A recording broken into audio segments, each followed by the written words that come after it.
What's up, everybody? This is the Anime Squad Podcast, episode 37. My name is Robbie. And this is David. And, of course, unfortunately, Omar's not here again. He'll probably be back next week, but, you know, who knows. But I guess to start things off, we're going to be talking about Volume 8, Episode 7 of RWBY. This is another downer kind of episode. Salem actually initiates the attack on Atlas and everything. Yeah, it's just, again, everything's just not looking great. There's not really much in terms of kind of like, I guess, that diamond in the rough, other than the fact that the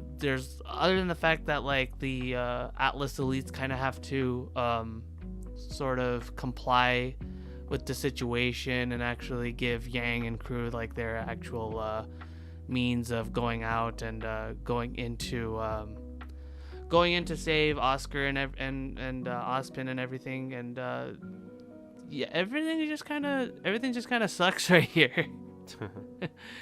Not looking too great otherwise. Nora's still also down for the count. It's just we're just getting like a whole lot of perspectives on like kind of what's going on with everybody, and frankly, like I said, this whole volume in general has just been one Debbie Downer after another, like with glimpses of like, hey, you know, maybe this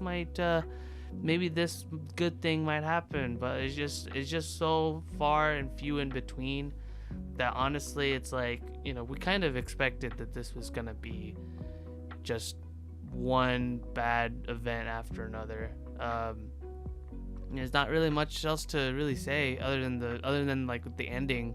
Penny miraculously was able to land right in front of Weiss's house again, right when Weiss and crew were about to head out to actually save Mantle and Atlas. But yeah, there's good old Penny down for the count, seriously damaged and everything, so who knows what's gonna happen next episode. We'll see.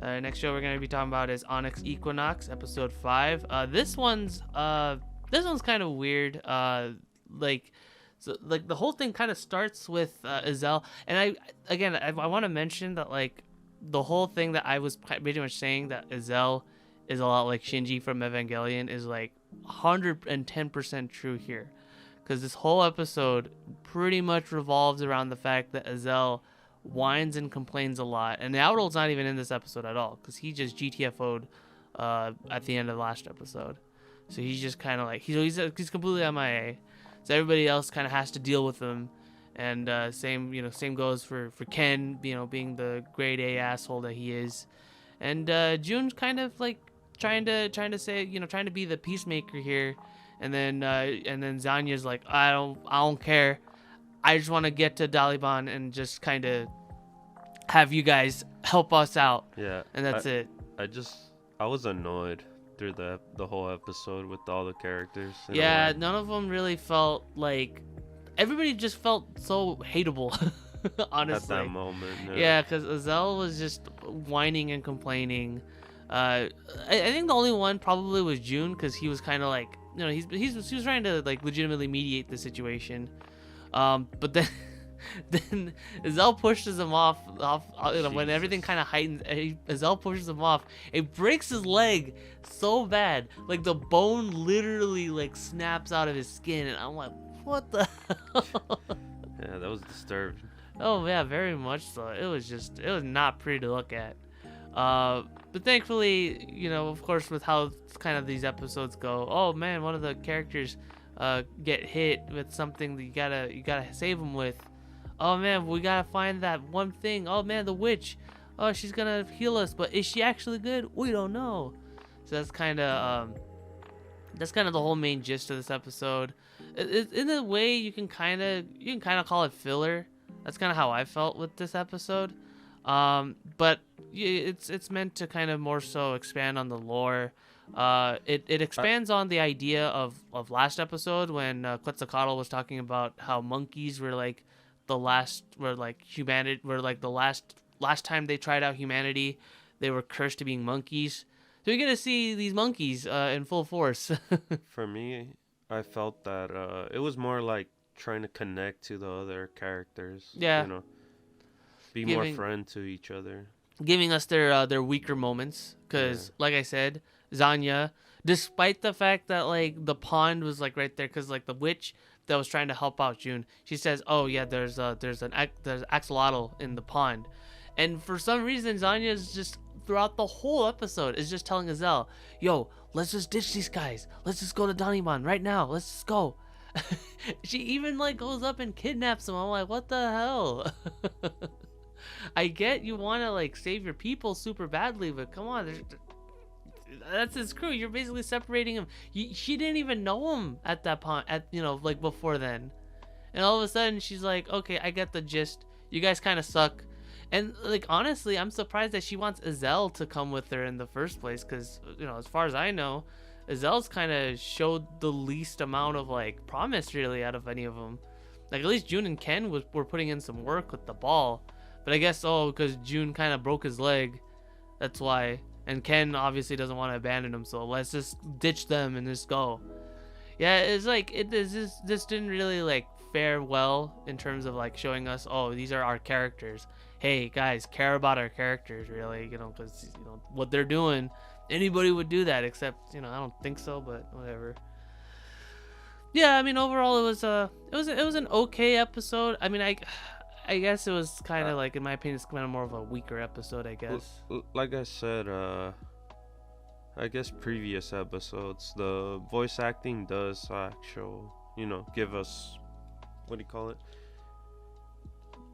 Without the voice acting, you're not into the show as much. Yeah, it's because the animation is really good, like, especially when they go into those action scenes and stuff like that. Like, they can pull their weight, but, like, man, the voice acting, especially with Jun and Ken, is like, oh, what was that line that he said, like, that Ken says, like, you witch, you murdered Jun.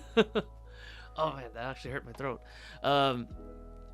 Yeah, that was, oh man, that was really bad. There's a couple scenes that were bad in general. Yeah, so the voice acting did not give our characters the respect and the love that they needed, but regardless, it was still enough to carry them throughout. And then at the end of the episode, they get teleported to not Danimon, because Azel kind of tripped and fumbled.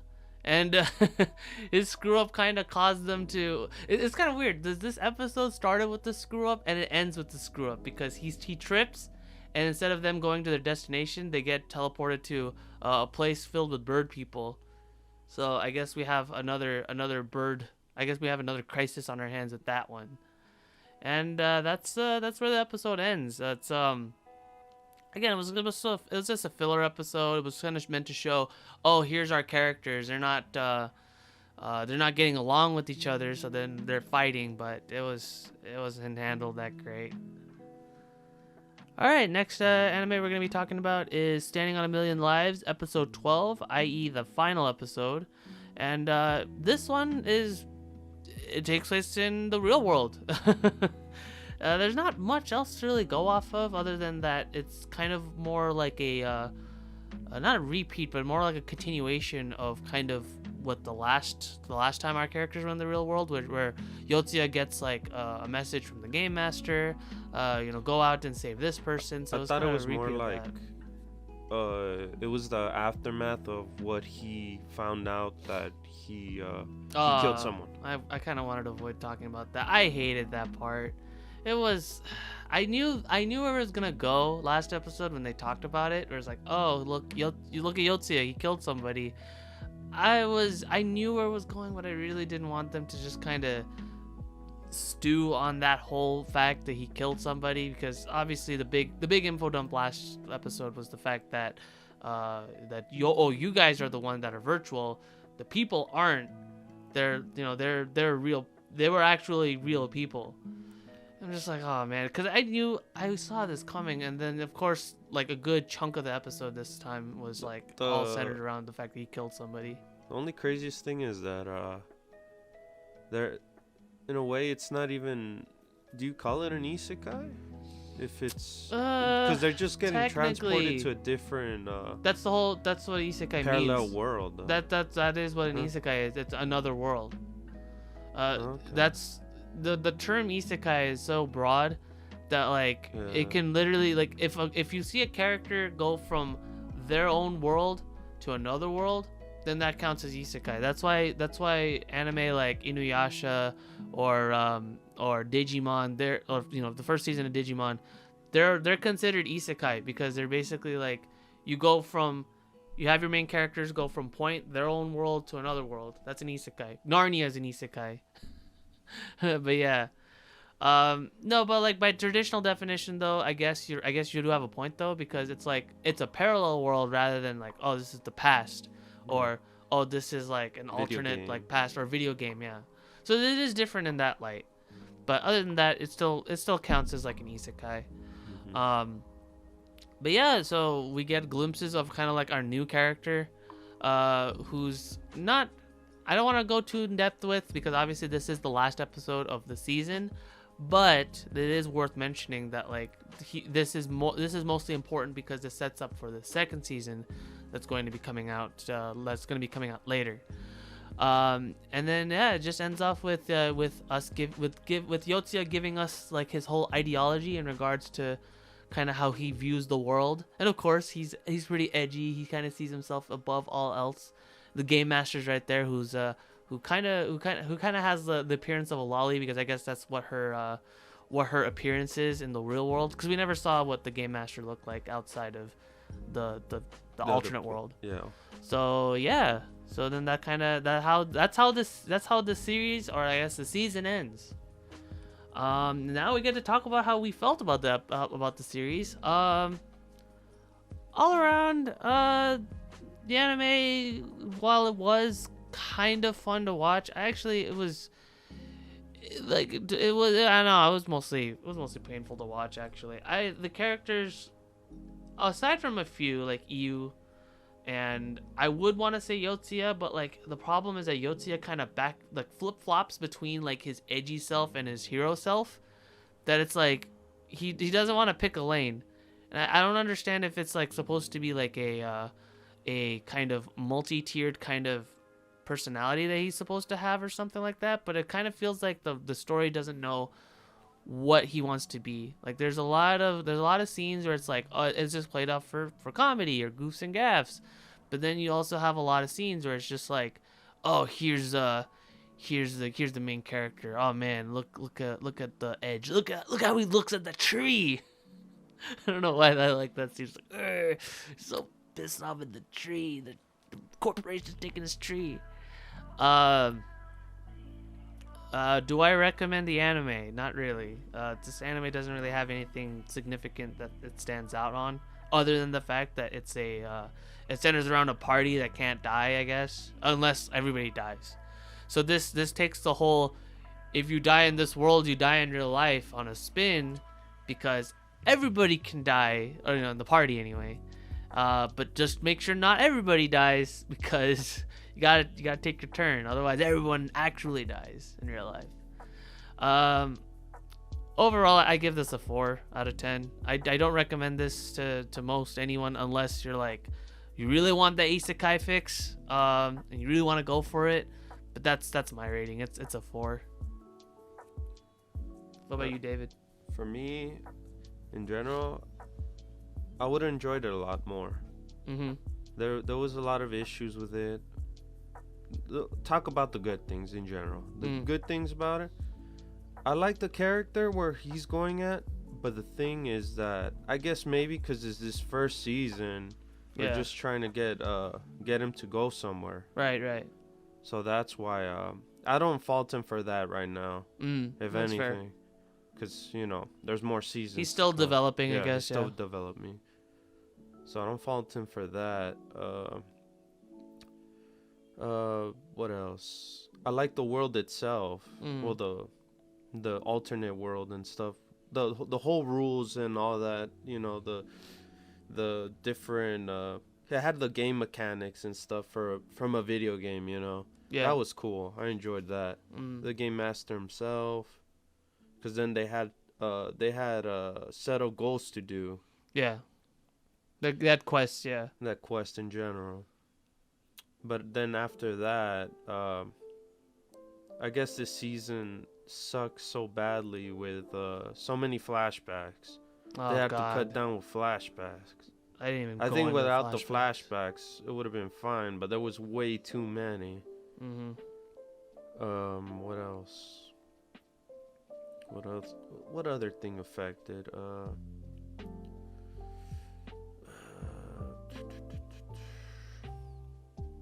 I think that's the gist of it in general.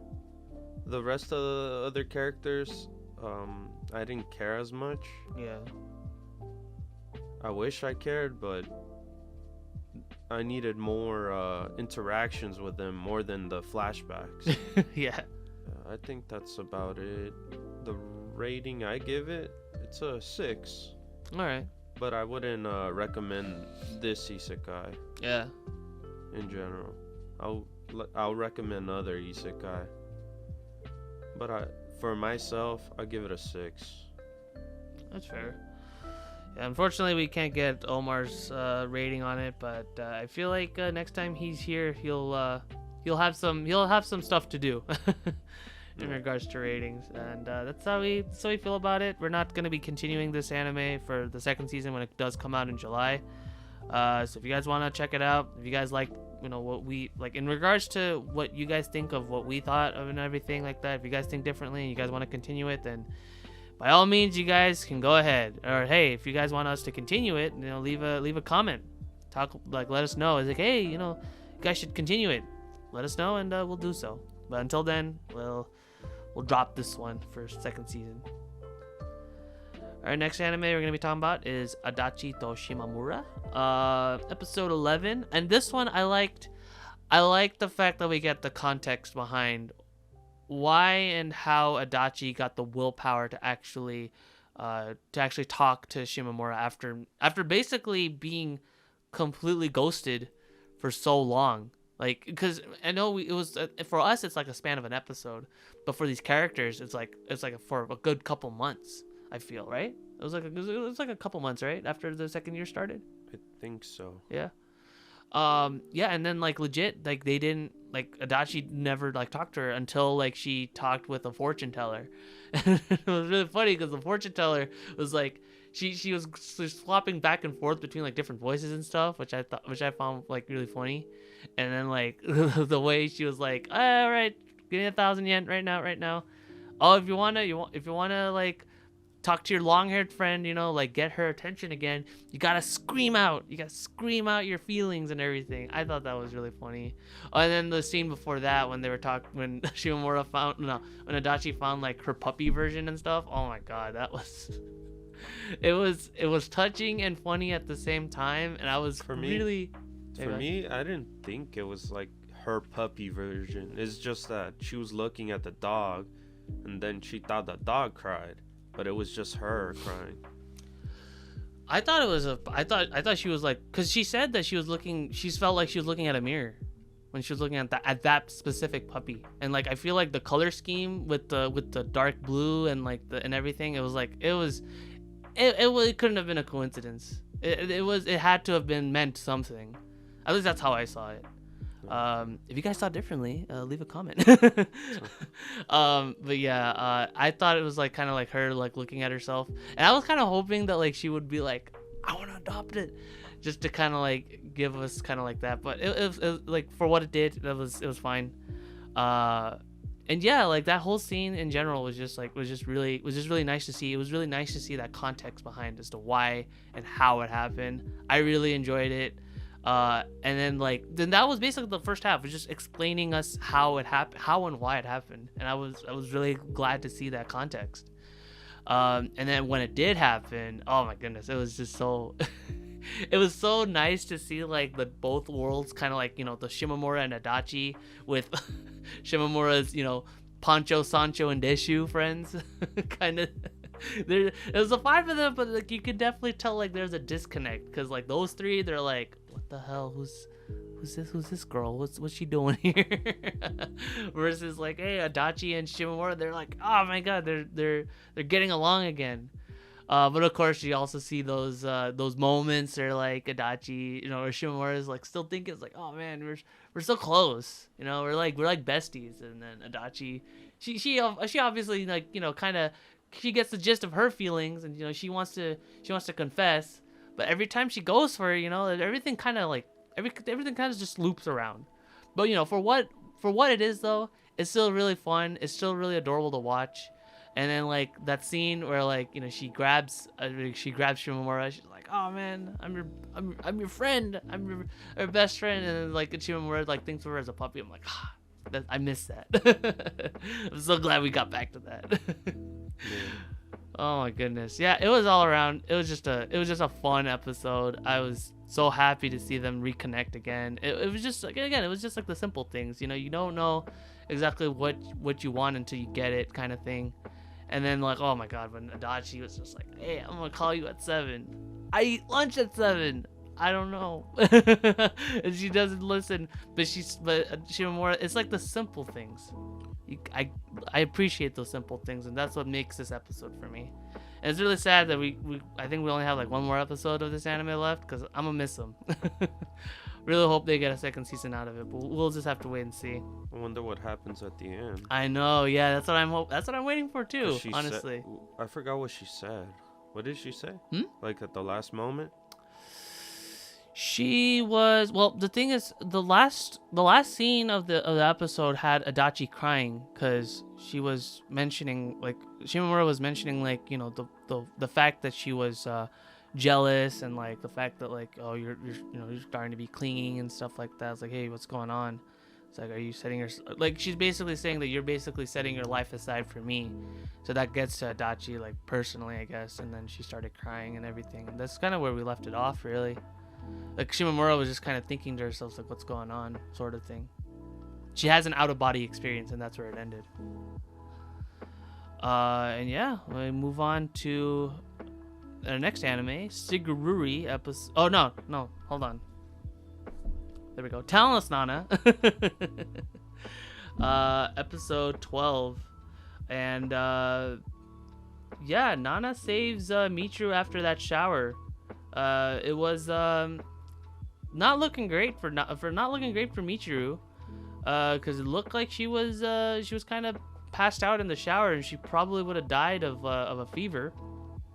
But thankfully, Nana comes around, does whatever she can to save her, and she kind of has the thoughts like, hey, wait a minute, why am I doing this for her? So it's a nice deconstruction of sort of Nana's whole goal and like why she's doing what she's doing, sort of thing. And it really helps the fact that Jin is also kind of senpai is also kind of doing his own investigation, because like, again, they have an alliance going on to sort of like do what they gotta do.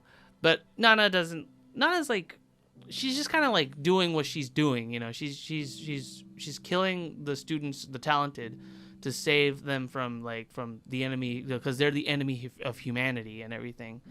But the bigger picture starts opening up, and then Nana herself is just trying to is not settled in with what she's actually about, I guess. She's definitely questioning herself in regards to why she's here in the first place and what this whole kill potential is in the first place. Because I had doubts at first with how this whole kill potential was even working. Because when I saw like Michiru's, like, it said like 150,000 like kill potential, I'm like, how's that possible? Because she's, first off, Michiru's heals, and second, she has the her lifespan decreases, so she can't be healing people like constantly, because it actually affects her, and she gets sick out of it pretty much. So it's really weird. So Jin actually pretty much finds out, it's like, oh, this is actually bogus, and I'm just like, oh my god, I'm so glad that's actually confirmed. And then especially with the fact that like the adults or whatever, or like the government, they send Nana in, and they're like, oh, we didn't even know if she was even gonna like get her job done in the first place. So hey, Sensei, what are we gonna do? I like that. I like the fact that we're actually getting more of an expansion, and we're not just stuck on the the ins and outs of what's going on in the island, and we're actually getting more answers for the bigger picture. That's really cool. All around, it was a great episode. It didn't waver on the the formula, I guess, the specific Kyoya versus Nana formula, and like Nana killing people. Like it actually feels like a progression of sorts, rather than who's Nana gonna kill next and is Kyoya gonna find out, sort of thing. So that was really nice. And the fact that there's a lot more development between Nana and Michiru was also pretty cool too. Like again, Michiru is like we give her backstory, and it's legitimately really sad with the whole with her relationship with the girl diagnosed with cancer and everything. And Nana's just she's like I joked around, it's like, oh, Nana.exe like is broken now. She can no longer function, and that's literally like kind of how it ends off. And I'm really glad that we're getting one more episode out of this, because I was really upset. I would have been like really like, oh man, are we really gonna leave it in this kind of cliffhanger? Like, no, we get one more episode, so hopefully we get a lot more info out of what's gonna happen at the end. And I can't wait to see kind of how this season ends off. Pretty much. All right, now we're going to be moving on to Sigurdrifa, episode 11. And again, it's a continuation off of the preparations that were being taken place with the whole festival and everything. And we finally get to the meat and potatoes of this final battle. Also, like, well, it's also kind of like interesting that I found was the fact that Claudia sees a dream of Odin. What I presume is at the tree of the tree of life, Yggdrasil, and Odin mentions like, oh, you're my daughter, and she only talks to Claudia. That's the thing I really noticed in this, is that he was really set on Claudia, and especially with the other Valkyries that look very much like Claudia, because they all have like, blonde hair, blue eyes, and everything. I'm like, this is kind of interesting. Odin specifically is like, okay, Claudia, just join me on this side right here. Don't care about anybody else. Just join me. And she's like, nah, I'm not about that life. I'm protecting humanity.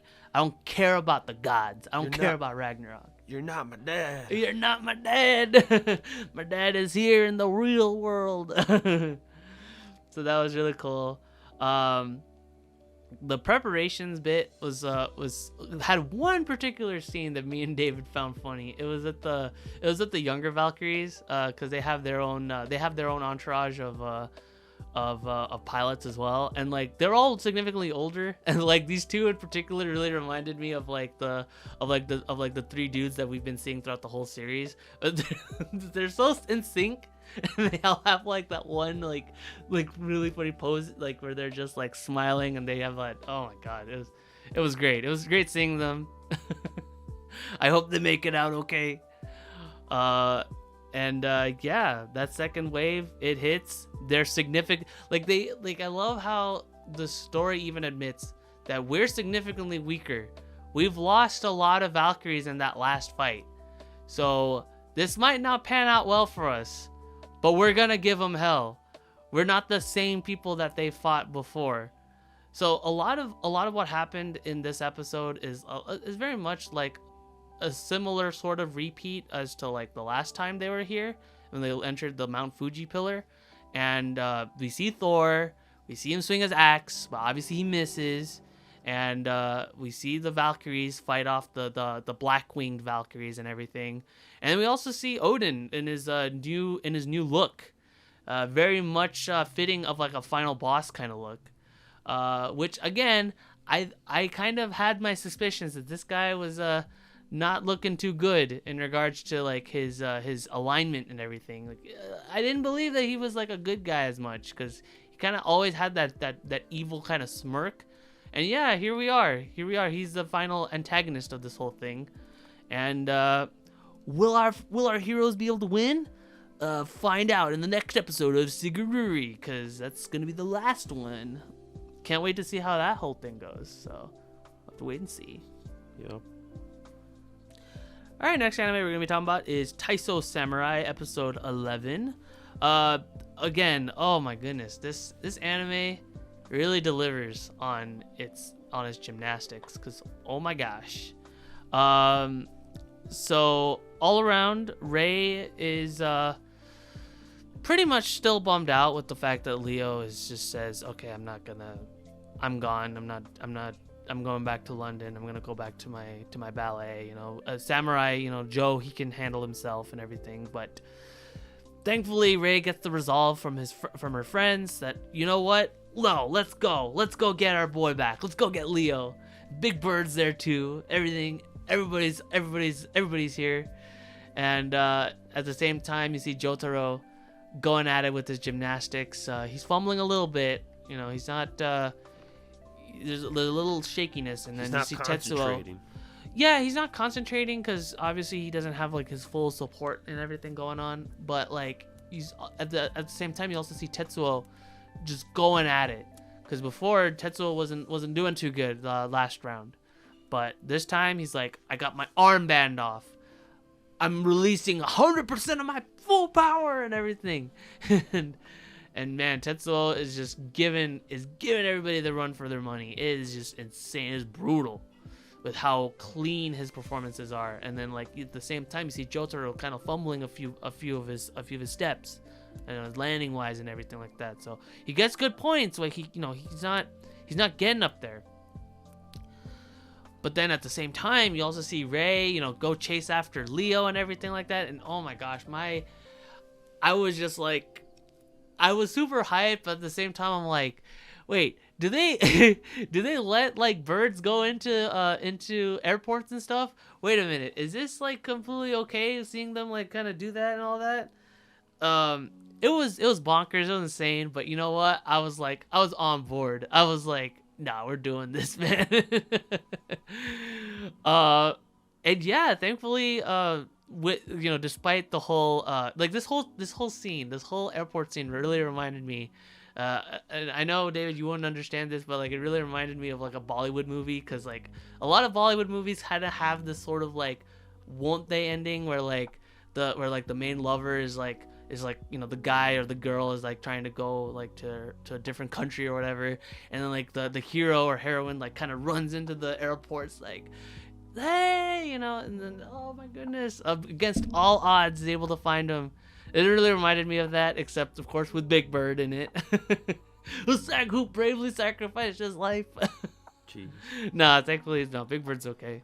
But yeah, no, Ray finds Leo and it gives him literally a line from a movie to help keep Leo here, and also just convince Leo. It's like, no, it's not like, my dad isn't like the strongest. My dad has his moments of failure, but he's trying his best. He's doing what he's doing, and you can too. So please come over, watch my dad do his stuff. He needs everybody.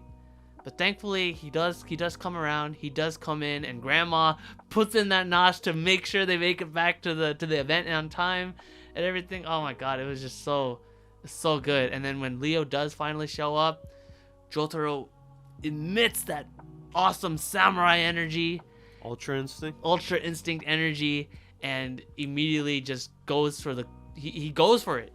He goes for the pole jump, the very same type of jump that we see on the first episode where Jotaro like face plants onto the mat. He goes for it, and he does it. He does the quadruple flip, and oh my god, I was on the edge of my seat. I was just like, oh my god, is he gonna land? He lands it. It gets that awesome high score of 9.975, and he wins the competition. Tetsuo is just again broke. Well, whoops, Tetsuo was broken. and yeah, Jotaro wins the competition, and then we cut to 2 years later, where we kind of see the inverse, where Jotaro, Ray, who's a little older, and Ray's grandma, they're in London, and they watch Leo's performance, and that's where the anime ends. It's so beautiful. Like, honestly, I was surprised because this is episode 11, and like not a lot of anime ends off on 11 episodes. There are a few, a good exceptional few, and this is one of them now. So honestly, it was such a great show, man. Like, now that this show's over and we get to finally, rate it and everything like that, I can say for sure this anime is amazing. Like, it's legitimately a great show. I love all the characters. I love Leo. I love Ray, Jotaro's dynamic with everybody and everything. And it's a great show. It has the heart. You get gymnastics. I was going in, I was expecting this whole anime to just be about gymnastics. It was about the competitive mindset. That's kind of what I thought it was going to be, especially when, given the trailer, given like everything. But from the first episode, it tries to give you a different mindset to look at it. It's not about just going for the gold. It's about having fun. It's about learning to relax. It's about learning everything around you and just incorporating that onto your own art, onto your own technique and everything. And that's wonderful. The fact that Leo himself, Leo's not even a gymnast. For the majority of the series, we know him as a ninja that is later revealed to be a prodigy of a ballerina, of a ballet dancer. And it's incredible, honestly. Like, I can't recommend this enough. It's rating wise, I give this I'll give it a good solid 8 out of 10. Honestly, it's a great show. I highly recommend it. Even if you're not like into gymnastics or anything like that, because we're not gymnasts ourselves, obviously, but this makes you feel for it. It makes you feel for the art. It makes you love its characters, and just all around, it's just a great anime. What about you, David? For me, I enjoyed the story so much. Mm-hmm. It was not much about the gymnastics in general. Yeah. It was more about the people themselves. Yes. If anything. We only saw the gymnastics in general from Tetsuya. That's his name, right? Tetsuo, yeah. Tetsuo, yeah. He's like the rival. Yeah, from him. But most of the time, it was always Jotaro's struggle. Mm-hmm. Since the beginning, he's always been having that mindset, like, oh, I gotta do my best. That's all I gotta do. And throughout the whole anime in general, we get to see him improve overall. Yeah. He's actually more open to talking to everyone else other than keeping everyone away from him. Right, yeah. And that's what I enjoyed about this show.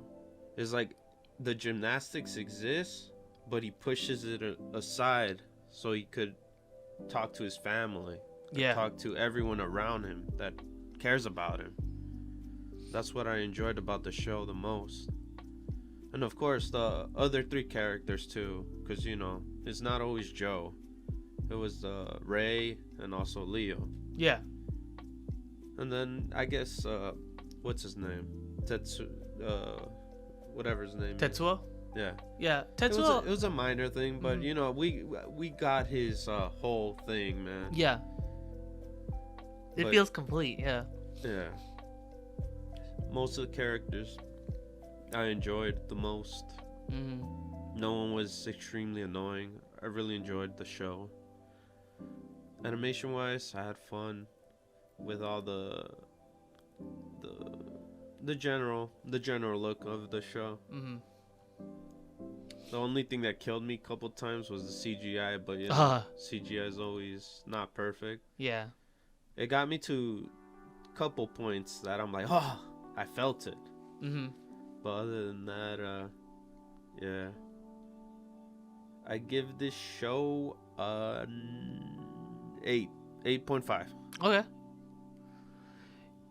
Yeah, I was leaning toward an 8.5 myself. The only reason why I gave it an 8 was because I feel like there could have been a little bit more room for improvement, but it's very minor. It's absolutely very minor stuff. Like, I kind of wish we had a little bit more with Tetsuo, I feel, because he does show up, and again with the advertising, it does show him like kind of like in the main center light of everybody, but Honestly, like the opening is kind of misleading, very misleading.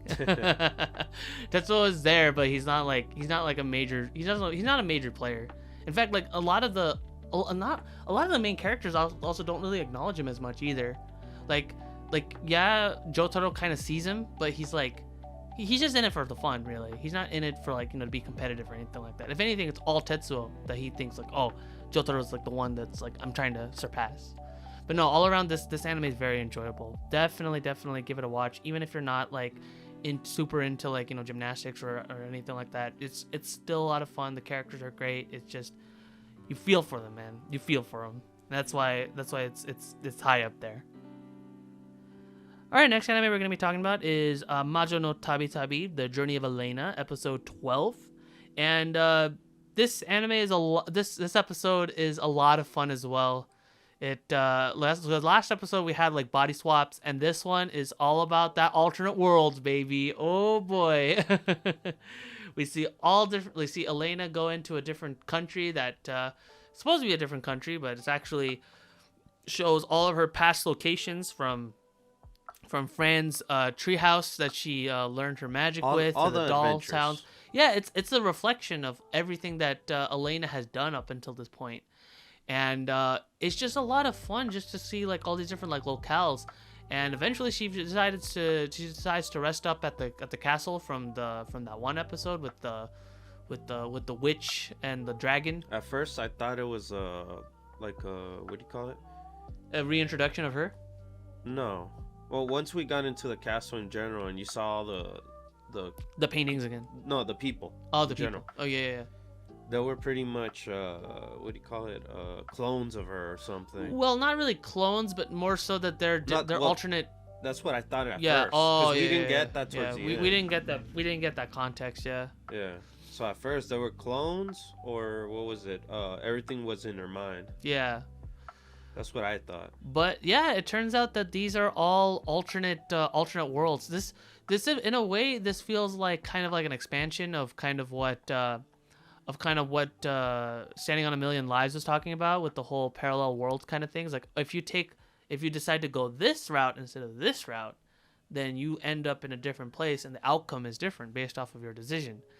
So this really feels like an expansion on that idea, except for this one, it's just instead of focusing on how it affects a world, it affects a character. And in this case, it's Elaina. Because you see Elena's different personas and stuff. I wonder how she died. Which one? Because she died on one of them, remember? Two of them, I guess. Well, the one she was a zombie. Okay, I was gonna explain like all the different ones, because we see we see an intelligent one, we see an intelligent Elaina, we see a gelatinous Elaina, we see an Elaina that's obsessed about big boobs, we see one that's very narcissistic, and we see one that's really into Saya. I think Saya would love that one. And we see a whole bunch. We see one that's like that's a chuny. We see one that's also a ghoul too. So yeah, like David was mentioning, there's a lot of different outcomes of Elaina, and one of them I guess straight up died and just got resurrected into a zombie. But none of those really matter, because the one that actually matters the most in this case is the violent one. Because the violent one kind of didn't have that great of a time with her travels. The one thing that was the most evident with that is the fact that her hair was still short. Because obviously from a few episodes ago, Elaina had her hair stolen from her that she was able to get back. But this one didn't have the luxury of getting it back. So obviously because of all those different ideologies and the fact that violent Elaina, as they dubbed her, wasn't exactly too fond of herself. She decided to go on a full-on rampage and try to attack everybody. But protagonist Elaina, is the one that we know, is straight up not gonna have it, obviously. And for a good portion of the episode, it's just a good old brawl between the two. Yeah, like before that, I was thinking, now that I know like the overall, I'm like, how did all of them become with how they were, I guess, since they're in the alternate world and stuff. Like I was thinking about the love one, the one that loves Saya, there was a mess up over there. You know that scene where they all got, you know, the smoke lovey thingy. Oh yeah. Yeah, I was thinking of that for like each character. Oh yeah. That, like so like worlds. maybe so maybe like each of these characters kind of and then where focus on that. Yeah. Where she was dead, the dead one. That was the beginning one. You know where everyone takes the flower thing, the flower smell, and they end up a monster. Oh yeah. I was thinking with the jelly one. I thought maybe she became a jelly like monster because like a lot of those like weird flower monsters or whatever like were all they all turn into weird monsters. I thought that was the jelly one, but I get where you're coming from. Like maybe each of these Elainas were like focused on like a different part of the town or like a different part of the world. And they were influenced by that, but because exactly, that's what they, because that's what she mentions, like, oh, each Elaina maybe takes like a different route or something, because the violent Elaina, like her, like apparently all of the travels that she had all ended up in tragedy. So basically, like all the tragic ones that we saw with this Elaina, pretty much all of them were ended with tragedy for her. I wonder how she ended up dumb. Oh, that one. I think maybe she was born like that. Maybe she was born with the mental deficiency. Damn. Could be. You never know. But oh yeah, cause some didn't have the badge at all, huh? Yeah. she had her outfit, but she didn't have the whole thing. Honestly, yeah, this whole episode kind of like really raises the questions as to kind of like how this whole thing is going. But yeah, by the end of that whole skirmish with the violent one, she was able to make up with her, and they pretty much were able to make up. Like everybody got together and decided, hey, what are we gonna call our diary? We gotta publish this into a book, and that's when they decided the Journey of Elaina, just like the name of the anime. How beautiful. Yeah, and then by the end, Elaina wakes up. Turns out she was just sleeping on the grass. And did it actually happen? It must have happened. I don't know. But then it also teases us on a second season, obviously, because this is the last episode of the season.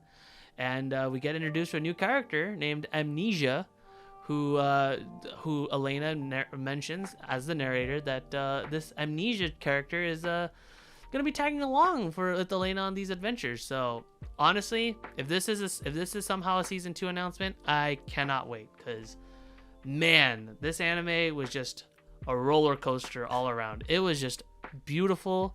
This whole anime, like it has that one shot moments, right? It was just all about the locales, the people who Elaina meets with. At the same time, it has an overall narrative. It doesn't forget a lot of its characters. Like you see recurring characters. Even though it felt like an episodic, at the same time it wasn't. Yeah. Because we were reflecting on the other episodes as well from Elena's journey. Yeah. And yeah, all around it was just this like again we see reoccurring characters like Saya, you see reoccurring characters like Sheila, Fran, and all of them, and you see backstories, and it was woven with so much care and so much love, and honestly it's just a great time, and like Elaina is just really enjoyable to just keep following and everything. I'm so like this and Taisō-Zamurai, I'm really sad that they get overlooked so much, because like these two anime are just so delightful and wonderful. When it gets its serious moments down, it gets it down. When it has its happy moments, happy episodes, it does it really well. It's just all around so good. All right, so again, don't want to gush too much because I want to get through this. But yeah, this anime, I give it a 8.5 out of 10. It was just so delightful, so wonderful, and honestly, I cannot wait till the second season, till the second season's announced, until it comes out. I just want to keep following Elaina and her journey. David? For me, I really enjoyed her journey in general. Mm-hmm. We see her growth little by little through her adventures. Yeah. I love the cast in general. The teachers, everyone. Yeah. Even the mom.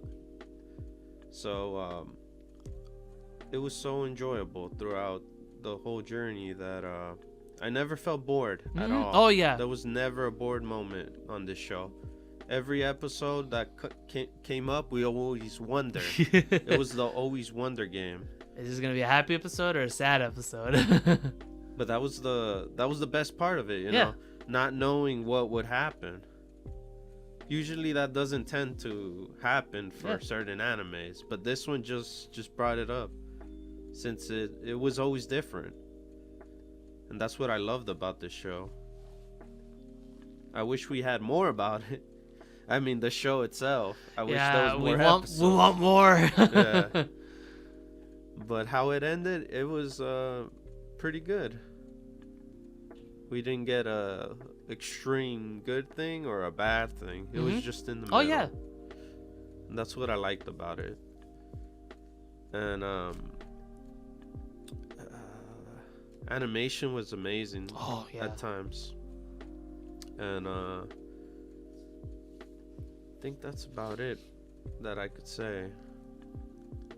I want to recommend this show to a lot of people. Absolutely. I give this a 9. Nice. Yeah, I really enjoyed the show. Hopefully, you know, they give us a second season in the close future. Yeah, I honestly, I cannot recommend this anime enough. Honestly, I feel like, because with Taisō-Zamurai, I can see the argument that like, oh, maybe you might not be into, you know, sports or anything like that. But with Journey of Elaina, it's just so wholesome, and like despite there being dark moments and everything like that, it's handled so carefully, and you care about these characters, even with the characters that are like just one-off characters that are just there just once every so often or whatever. Like they're all just so enjoyable. You want to live in this world, you know, despite some parts of the world it's not so great, but overall it's just it does world building really well. That's what I really enjoyed about it. And yeah, honestly cannot wait till the second season, I mean. Second season.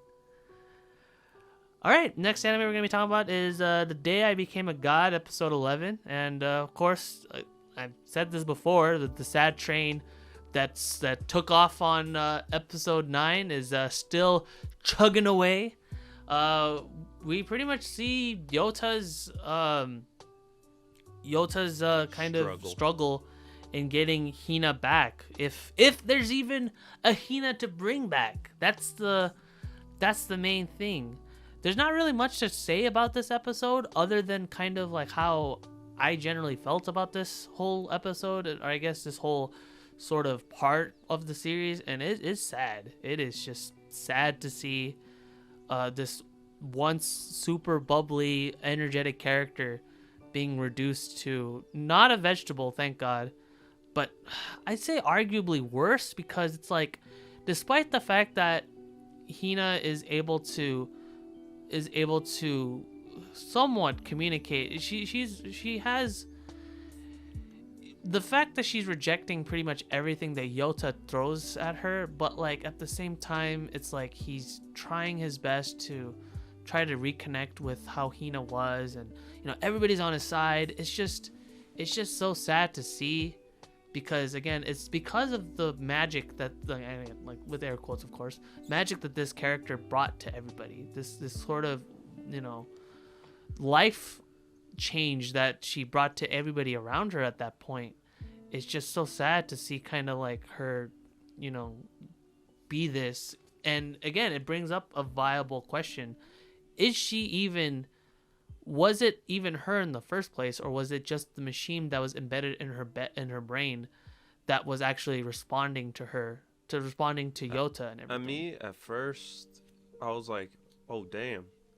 But at the same time, that lady could be lying.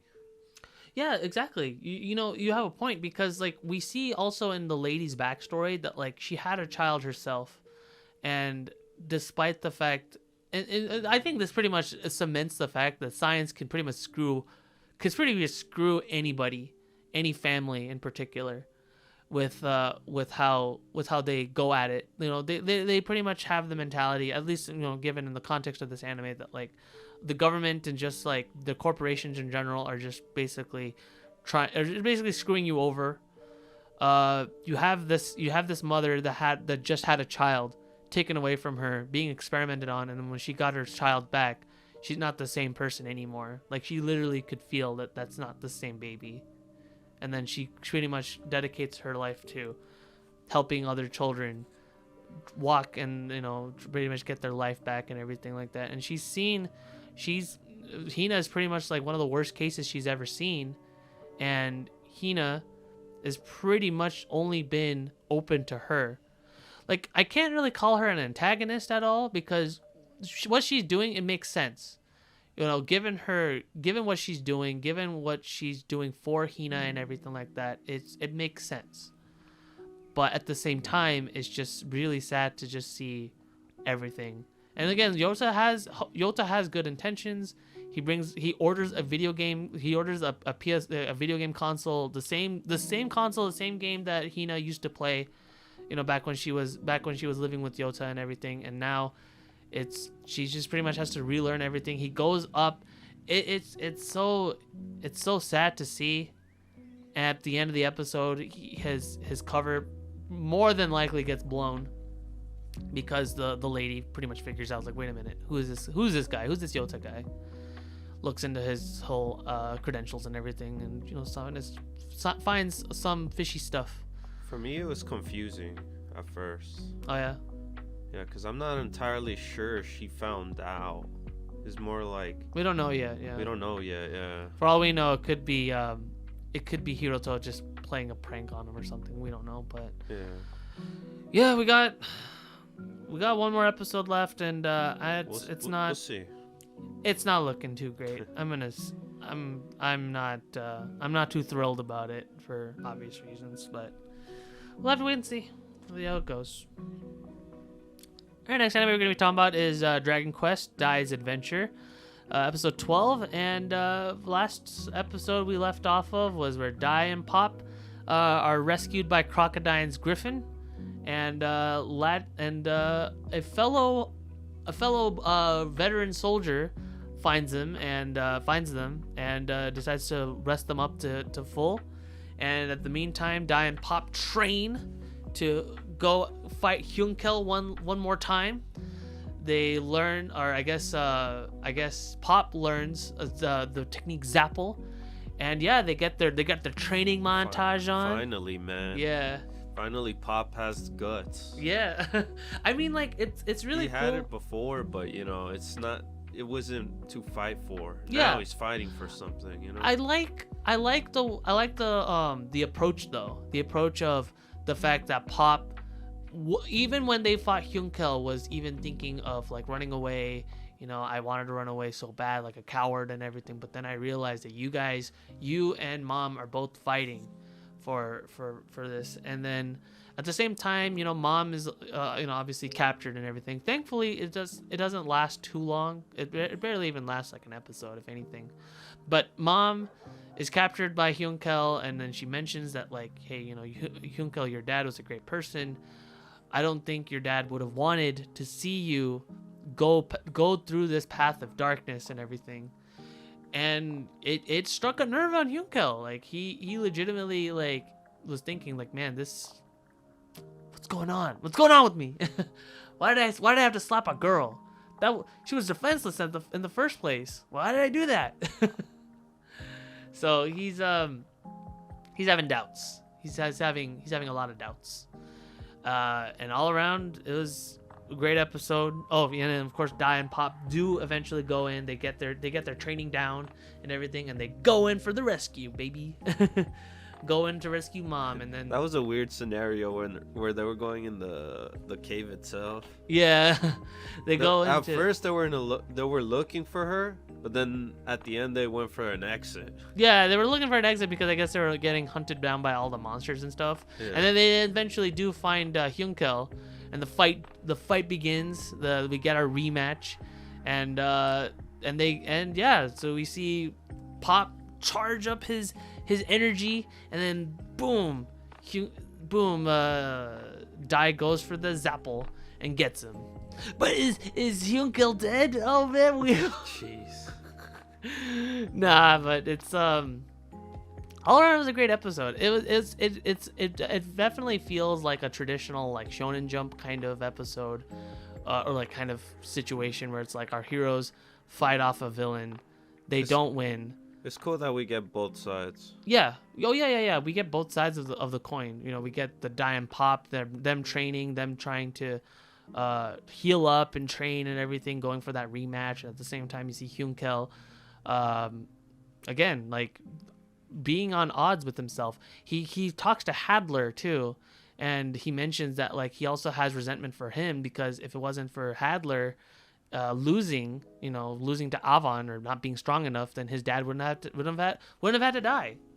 So it brings on a lot of like interesting points, and honestly, it's a great episode. It's honestly a great episode. This anime has been consistent with Dai's adventure. It feels like an adventure, and it feels like we're getting progress each time, and it's just all around. It's just a lot of fun. Honestly, cannot wait for next episode.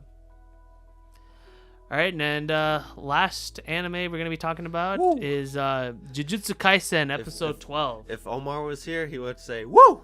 I think so. Yeah. Well, yeah. For the most part, yes, definitely.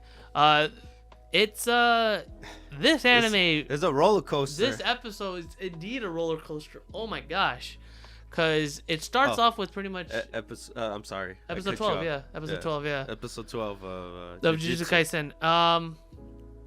Yeah. So it pretty much starts off kind of where we expect. Yuji fighting Junpei, and Junpei showing off his Shikigami, because obviously he can use curses. You know, he's a Jujutsu user, but he's not well trained. I mean, if anything, he was probably just trained by Mahito.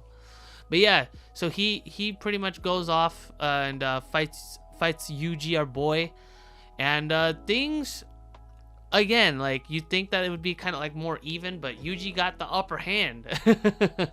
Yuji's like, no, what you're doing is wrong. And he beats some sense into Junpei. He says, what would your mom think? Your mom wouldn't want this. Junpei's like, yeah, I know. I don't understand.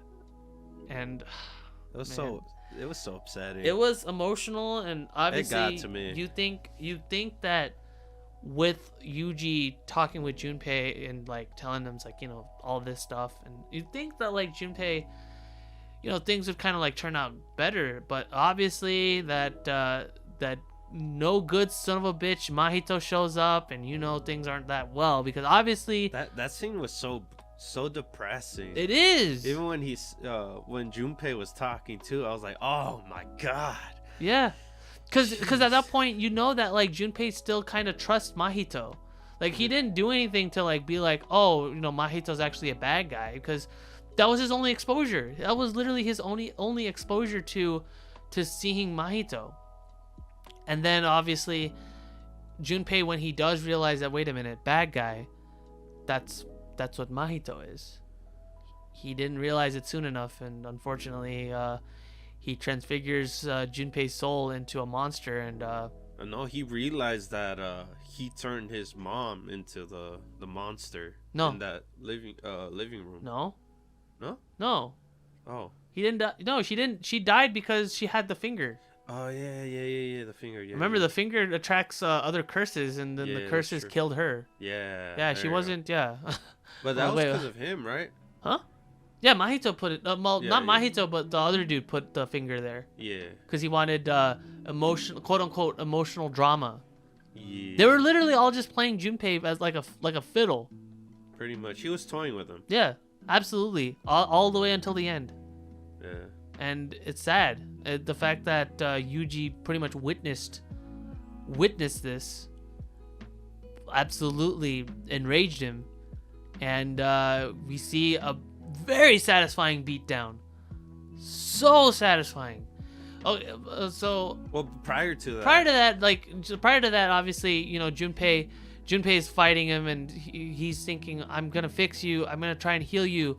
He asks Sukuna. That got to me too. Oh, he asks Sukuna, and Sukuna obviously is a bad guy. He's a bad guy. Sukuna doesn't care about any of that, and then Sukuna's laughing, Mahito's laughing, and they're both laughing at that idea. It's like, oh, you want me to heal you? Oh. and Yuji's just broken. And then in his broken state, the last words that Junpei says is like, Yuji, you know, like, why? And he dies. You know what this scene really reminds me of? Like a lot, like it really reminds me of Full Metal Alchemist. Don't tell me. I know, I'm sorry. I'm not gonna spoil it, but it just reminds me of that anime. But oh my goodness, it's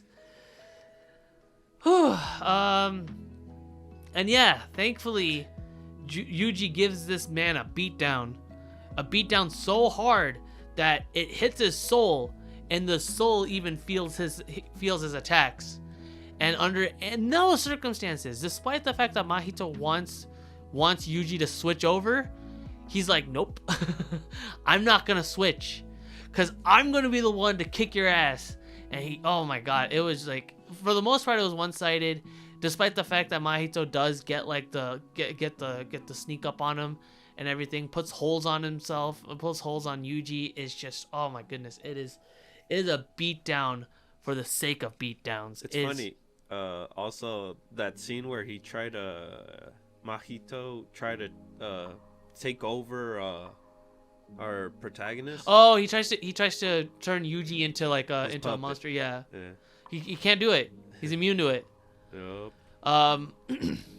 He's got 2 souls. Yep, he's got 2 souls.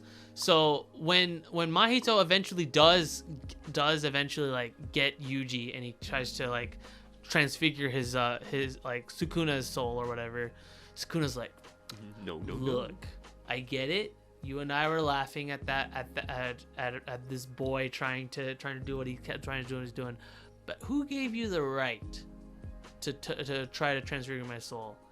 I'm gonna let you go for now, but if you try that shit again on me one more time, I'm gonna kill you. And then immediately, because of course, obviously, he's just, Mahito's like, what the hell happened? And then immediately Yuji's like, boom, smacks his face. Oh my god, it was so satisfying. I mean, despite the fact that like Mahito like kind of wriggles his way behind him and like tries to get Yuji from the back, it was so satisfying to see. This show in particular, I guess MAPPA really works with this anime. Oh yeah. Because compared to the other 2 shows, Attack on Titan and Taisō-Zamurai, yeah, they use the CG as more often. But with with Jujutsu, there is the CGI, yeah, but it's not noticeable. No, it's integrated really well. Yes, it feels very it feels very much 2D, if anything. Yes. I think the only time I noticed the CG is on the opening when Panda does the parkour. No, there's a couple of scenes too, yeah, but it's not noticeable. Right, that's what I love about this show. Yeah. But damn, the fighting scenes. Yeah, and Nanamine comes back, and oh my goodness, that's when the real fight begins, and that's where the episode ends. Obviously, I think it was funny too with Nanami. It's like the lesson thing. Oh yeah. He tries to teach his lessons to Yuji like right when they're in the middle of a fight and everything. And I guess he was gonna put him in the side. Yeah. But he was like, "Oh, you could touch him? I can't touch him. Yeah. I can't do anything to him." Yeah. So this is literally Yuji's enemy right here. This is like the perfect enemy for Yuji to fight. I can't wait for this. Same here. The next episode. Woo! Same. It's gonna be a fight. Yeah. So thankfully, this is a carryover. This is gonna last for another 12 more episodes, even though we're on episode 12 here. 12 more episodes of Jujutsu Kaisen, baby. So no, honestly, the ending. I know. Sad. Yeah, we're gonna miss that. We're gonna miss that awesome ending, but an opening too. An opening, yeah. So unfortunately, this week we can't do Attack on Titan because the new episode has not come out yet. So next week we'll be able to talk to you guys more in depth about the episode when it comes out. But yeah. With that, all of our anime is now completed, and we're gonna be moving on to news. Yes, news.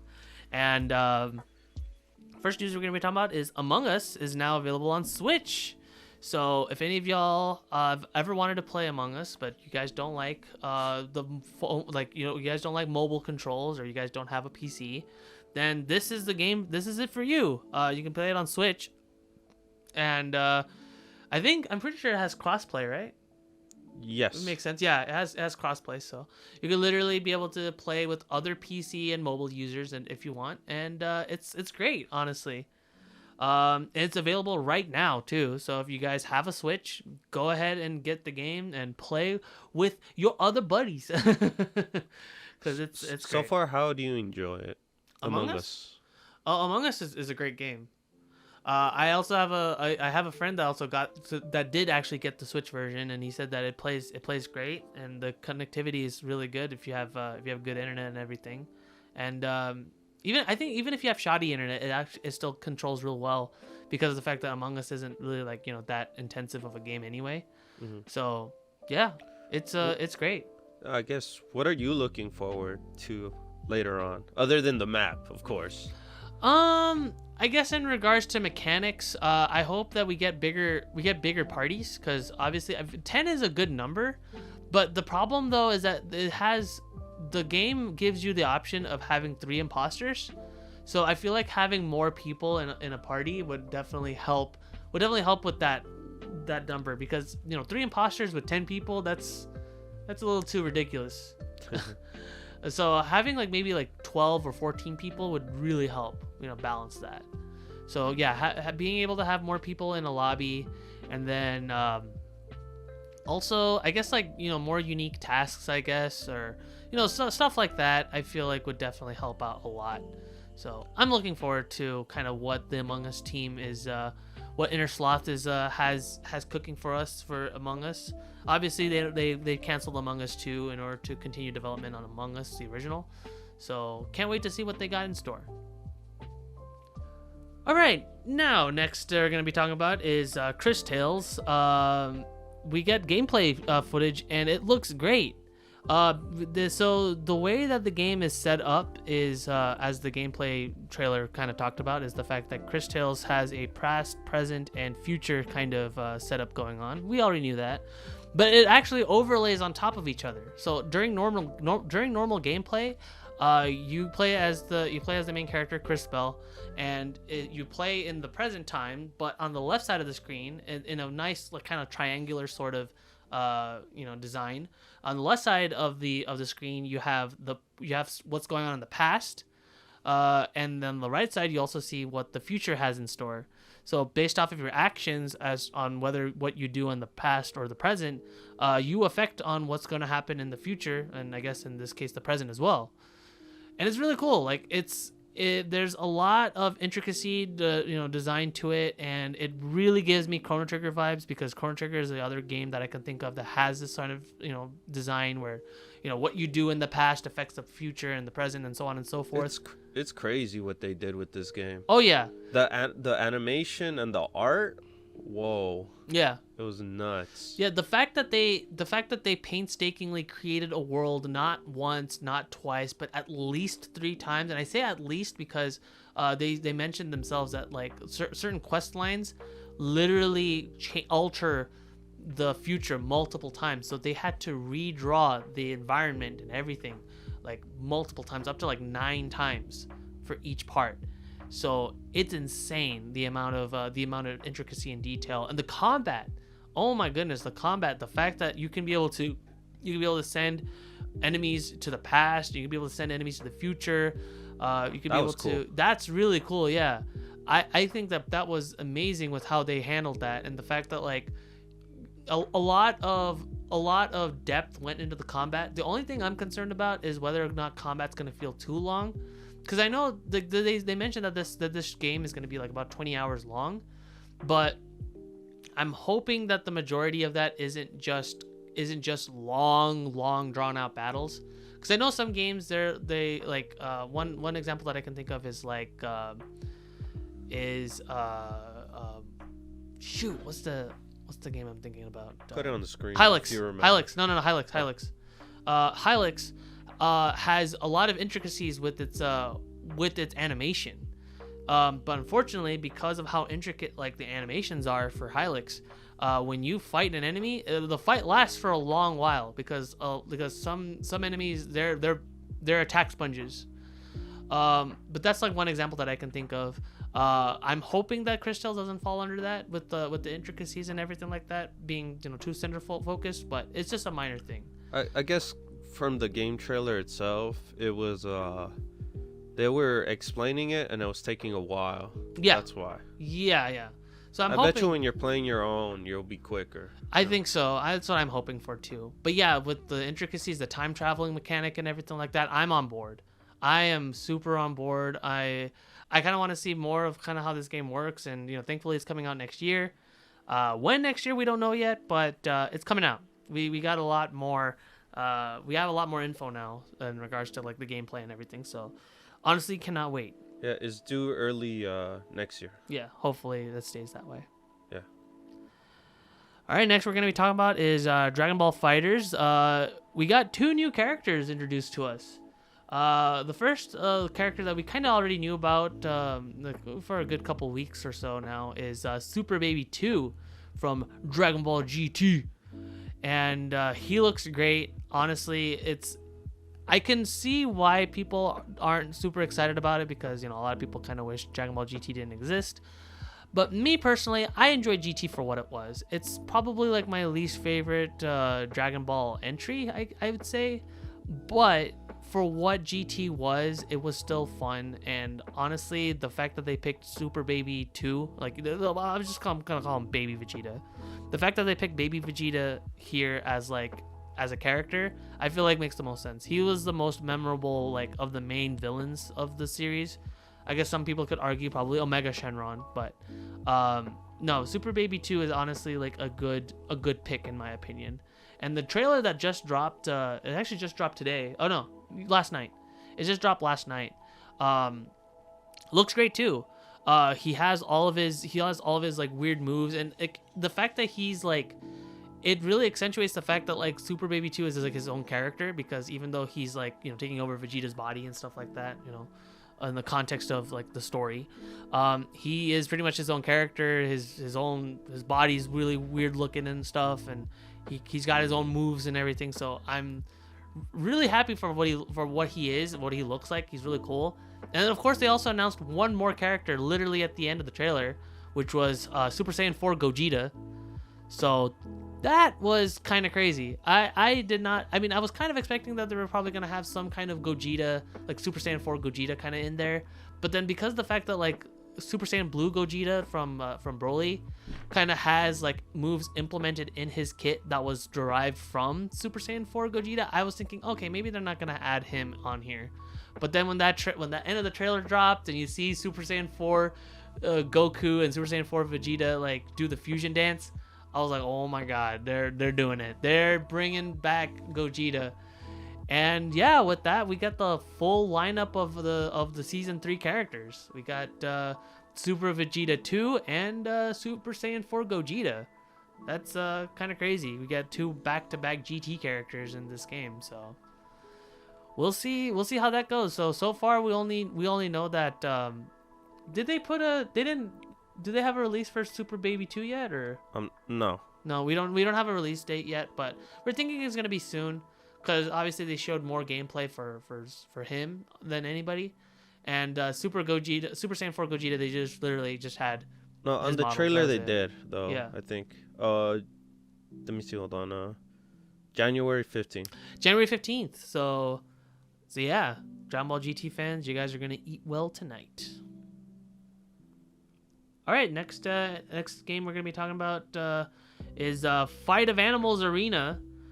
I really wanted to talk about this game because it's so silly of a concept. It's literally a game that has characters derived from weirdly angled pictures of animals that make them look something else, and they turned it into a fighting game. At first it was a fighting game, but then they reconstructed it into a platform fighting game. Basically kind of like, Smash Brothers or something. And oh my god, it looks legendary. Like, okay, like graphics wise, it's nothing to write home about. But the concept, the very fact that this game is even happening in the first place, it just blows my mind. It is again, it has your favorite characters. It has the super buff fox. It has the whoosh dog with the big ol' arm.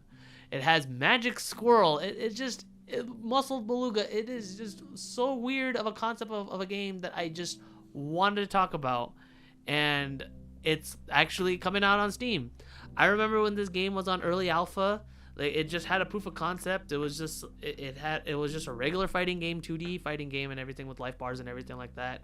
But yeah, here we are, about like a year or maybe a year and a half later, and we're getting to see this game in full action, actually coming out on Steam. It feels like a fever dream, honestly. This just goes to show that with enough talent, anything can happen. Anything is possible. It is just insane. And yeah, it's one hell of a time, honestly. Cannot wait to hear more about it. If they're gonna be adding more characters, more mechanics, or anything like that. If it's gonna have like a new coat of paint, I don't know. So y'all can get the game right now. Let's go. And last but not least, we're going to be moving on to anime news. This one's really close to my heart. It's that Chainsaw Man is happening. It has a full on confirmation, as well as the fact that it's going to be done by Studio MAPPA, and cannot wait. Honestly, Chainsaw Man. When I started reading this manga, I was thinking, man, it'd be really cool if this got an anime, but I don't know if it will, because I even thought that, like, okay, maybe because the fact that the Chainsaw Man manga is gonna be ending soon, maybe it might not be worth just doing an anime about. But here we are, folks. We got the Chainsaw Man anime, and it's being done by MAPPA. So the question though is that, like, what team of MAPPA is gonna be doing Chainsaw Man? Because I'm hoping that it's the same team as Jujutsu Kaisen. Because I feel like Jujutsu Kaisen's, because I know, David, you don't know anything about Chainsaw Man or anything like that at all, but I'm going to tell you right now is that it has a lot of great fights in it, and... give me a tiny synopsis or something about the manga in general. About the manga? Okay, so the main character his name is Denji. He's a 16-year-old boy that's not looking too great. And he has a pet demon dog named Pochita, and one day he owed money to a big Yakuza goon, and the goon had a demon on him, and the demon killed Denji. So Denji is killed. He gets brought back to life by his dog, and he becomes Chainsaw Man. So is this like a demonic world, or? Yeah, it's a world. The world of Chainsaw Man is a world where humans and demons basically exist, and certain governments actually own demons. They have government issued demons that there's basically, like, think of like countries having, instead of having nukes, they had access to demons. And that's what the world of Chainsaw Man is, and eventually Denji joins a group known as the Public Safety Committee, which I know sounds kind of lame, but they're actually pretty much like the CIA of demons and stuff. And think of Jujutsu Kaisen, honestly. When how, like, Jujutsu Kaisen, they exercise curses and stuff. The Public Safety Committee, they go out and they hunt demons. They hunt demons and bring them to justice. Yeah, I guess so. Yeah, Fire Force. And Denji is a new recruit. And why is he doing it? Well, guess what? It's not because he wants to be a hero. It's because he wants to get in. He wants to get in the leader's pants. Her name is Makima, and she's the one that recruits him. And she wants to have. And he wants to bone Makima. That's the whole plot. He wants to get in her pants, and that's the reason why he's doing what he's doing, is because he wants to bone her, wants to have sex with her, and that's the plot. Okay. So because he doesn't care about the civic duty. He doesn't care about the good guys or anything like that. He's just doing what he's doing because he wants to have sex, and he's my hero for that. So honestly, yeah, like I said, I want this to be animated by the Jujutsu Kaisen team. I think they're doing a great job with it. I think it'd be perfect. But we'll have to wait and see. I think this did they announce a release window for the Chainsaw Man anime? Like maybe summer? I'm not 100% on that. Okay. I'm crossing my fingers that it's for a summer anime release, because it would give us like a good season to basically kind of like tide us over. So yeah, that's what I'm hoping for. We'll have to wait and see though. And yeah, that wraps up this week's Anime Squad podcast. Be sure to like the video, comment the video, and subscribe if you guys want to see more of our content. And like always, my name is Robbie. And this is David. And we'll see you guys on next week's episode. Bye-bye. Bye.